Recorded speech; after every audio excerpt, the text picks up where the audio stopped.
My name's Jared Wilson. I'm from Downshift Australia. One of the management guys who's there, runs the events, and I'm here out to test out the new Bridgestone tyres. So Matt, you've just driven on the new Adrenaline. What do you think? Yeah, we went through a few different activities, and through all of them you could tell that the response was quicker, it was more direct. There was definitely a lot less understeer, like the tyre just didn't seem to move underneath the car as much. G'day, I'm Ash from Skylands Australia, here to test the RE003 today.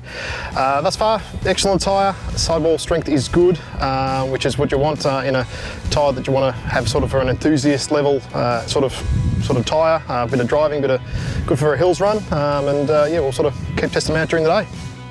So how did that go? Yeah, it was good. Just did the slalom.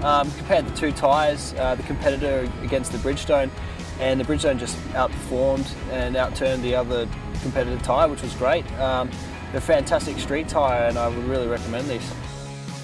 I'm Cameron Bell from Club ITR. We've just been out here today testing the new Potenza Adrenaline RE003, and it's proven to be a pretty impressive tyre. We've compared it against some other leading tyres of similar sort of categories, and the Potenza's basically got a lot more precision and response, and just a lot more predictable tyre, so very impressive, and really looking forward to trying it out on some of my own cars actually.